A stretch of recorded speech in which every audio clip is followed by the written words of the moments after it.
Greetings, fellow Gorehounds, and welcome back to a Blood Splattered vlog. I'm the Horror Guru. No, I'm Count Jackula. He's Count Jackula, and today we're going to talk about The Yeti, written and directed by Gene Gallerano and William Pisciotta in their feature film debut. And what a debut it is. For all the wrong reasons. The movie takes place in the 1940s and follows the daughter of a cartographer who is also herself a cartographer who is hired by the son of an oil tycoon to go on an expedition to find their parents because their parents went to Alaska. Yeah. In search of oil. Yep, one of them is Bill Sadler. Yep, one of the parents is played by Bill Sadler, who classes up the movie while he's in it, but it is a glorified cameo. And unfortunately for all of them, both expeditions are attacked by a Yeti. The Yeti is not a film I particularly enjoyed. Yeah, now, on the good hand, they don't make you wait too long for the Yeti. No. The good points of the movie are they don't wait too long for you to see the Yeti. The Yeti does have some cool kills in the movie, especially the first one, which we'll talk about in the spoiler section. I really like that first one. Overall, in terms of like Yeti movies, it's probably more in the middle. But the problem is that the average Yeti movie's not that good. What would you say the worst one was? Something like Cry Wilderness, most likely, you know. You know, there's some worse Yeti movies. There are some worse Yeti movies. In fact, there's probably some worse ones than that. I just remember that one because of fucking MST3K. But there are definitely worse Yeti movies.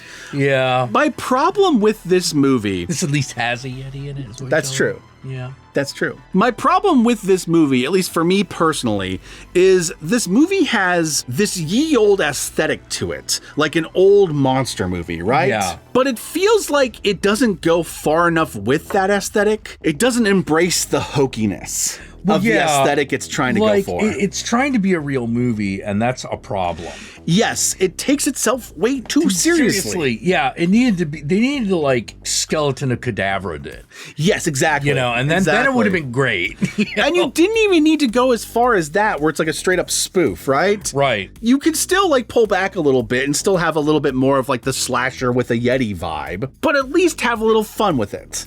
This movie doesn't, and the points in which it tries to have some fun with it feel out of place given the rest of the movie. This is a movie that's tonally at war with itself, and it's very unfortunate because I really wanted to see a Yeti go on a rampage with a bunch of fucking goofy fucking 1940s characters. Yeah. It also really wants us to be invested in like the father-daughter plot, and I did not care. Oh, one bit. You're right. There was a father-daughter plot that I completely didn't care about. The other problem with this movie, and this is going to be the most obvious problem to anyone who watches this movie, it's very gun-shy about its Yeti. Kills happen either off-screen or it'll like show like just like the Yeti's arm. Yeah. And that's it. At the beginning of the movie, I was willing to roll with that, but I wanted to see more full-scale Yeti at the end, and it's very obvious with certain shots that they have a full Yeti costume. Yeah, they got a guy in a Yeti costume, and like, the movie's already cheap, so showing the cheap costume is not gonna do you that much worse. It's very obvious they're trying to do the Jaws thing. Yeah. Less is more, and the more we show you, the more hokey and goofy it's gonna be. But I'm sitting there going, I want the goofy hokiness. It should have been goofy and hokey. I want you to go all in on the hokey. You're already giving me like the 1940s like monster movie style like credits and shit. Yeah. I want the rest of the movie to be like that. And also,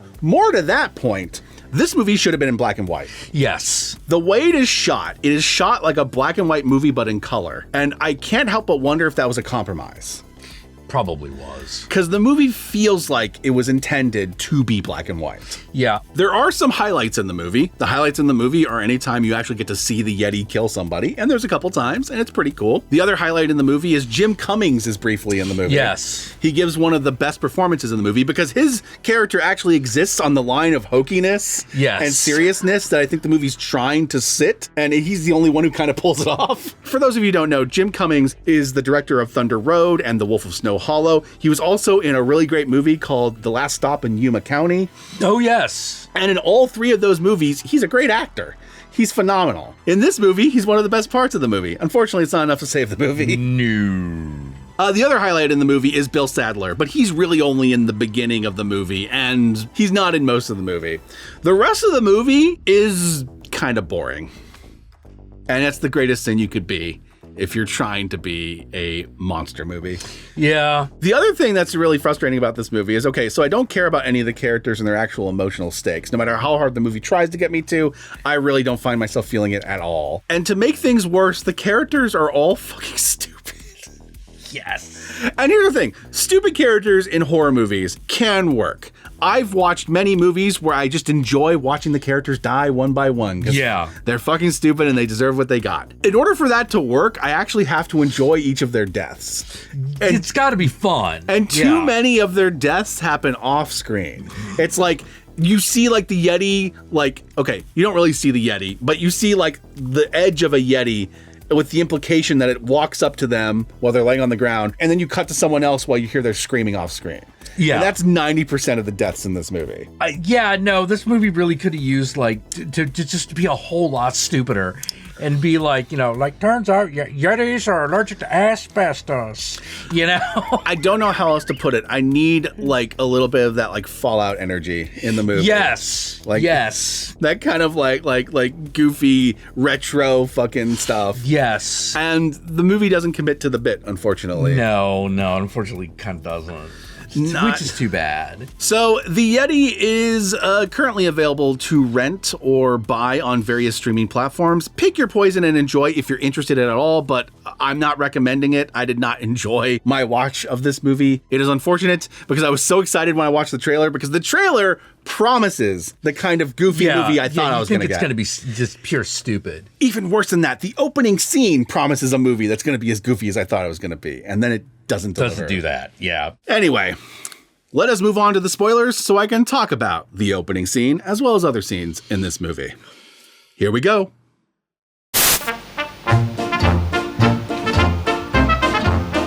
One of the earliest moments where it kind of has that kind of hokey vibe is the very first kill we see in the movie. Yes. When the guy is pulled through that ceiling and then the body falls down like half a body with the blood splatter and the guts and stuff. And there's just that woman screaming in a corner, not running, not moving, just screaming like an old fucking monster movie. And the fucking Yeti credits popping up. Yeti.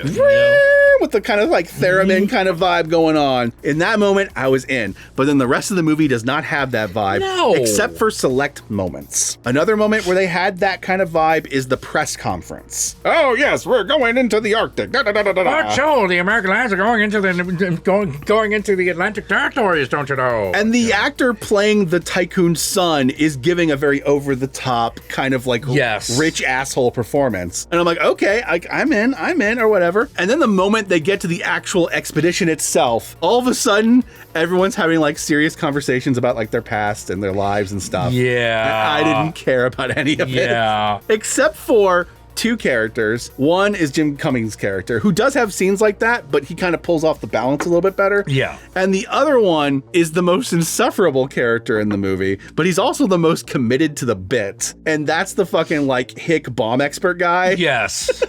I kind of appreciated his presence after he was gone, and I realized that kind of hokey vibe was gone with him. Yeah. Because he kind of had like a performance that kind of had like an over-the-top accent that was like very theatrical in his delivery and whatnot, like an old movie where they act like more like it's a play than like a movie. So when he was gone, you could definitely feel the missing of that presence because everyone else is giving more like trying to give more grounded, real performances. Yeah, which is not what this movie needed. And most of them aren't pulling it off very well. No. Bill Sadler is when he shows up, but he's only there for so long. Jim Cummings is good at both doing a hokey thing and having those serious moments, but he's also like on another level. His death is also a great example of what I hate about a lot of the kills in this movie, though. I forgot how he died. Okay, he has a fake out at first, and the fake out I was fine with. He climbs a tower and then like he trips and like hits his head and is like dangling, and you think he like hung himself or something, but it turns out he just kind of hit his head. The real death happens when he falls and he's immobilized on the ground and the Yeti just kind of walks up and stomps on him.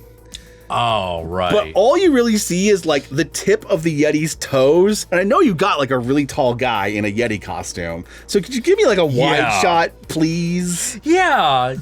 Like you never really get a good feel for what the Yeti actually looks like in its totality. You get a couple shots, but that's about it. Yeah. It's not enough. No.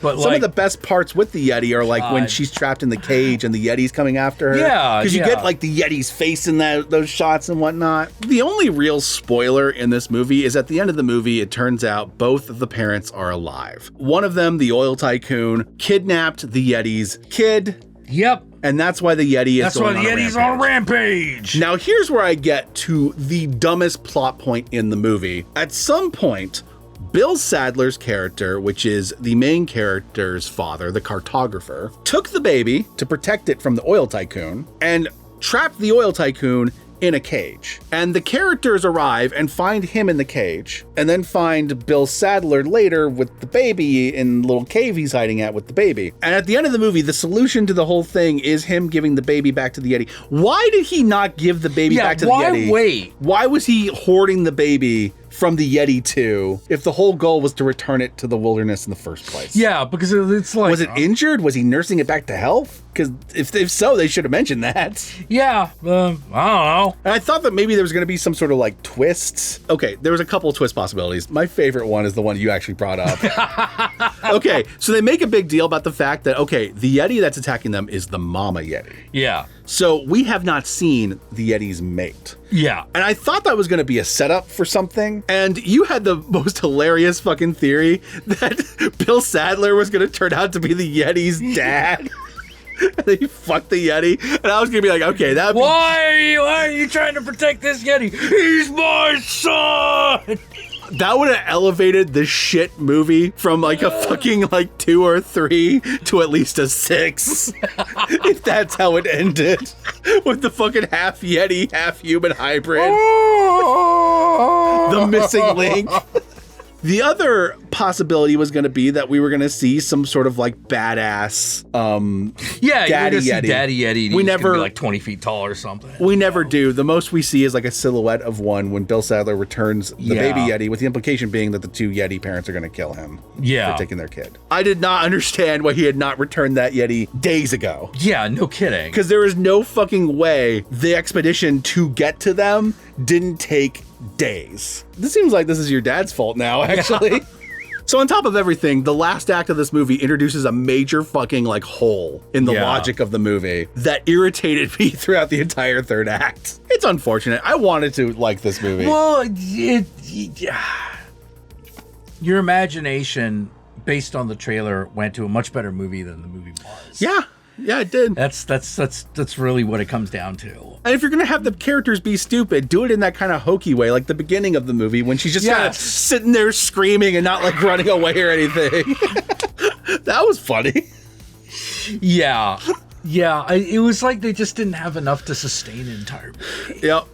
You know? So yeah, I do not recommend the Yeti. Not a fan. Well, you can find me here on Angelina Jolie. On Angelina Jolie. On Angelina Jolie. Like right on top of her.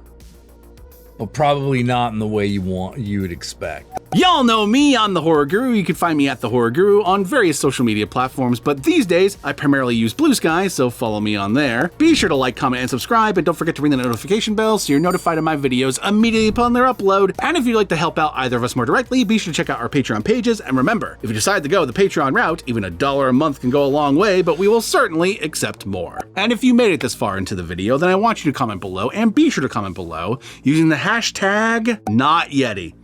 Hashtag not Yeti. Should you watch this movie? Not Yeti. Not Yeti. And with that said, my fellow Gorehounds, peace out, and we'll catch y'all later.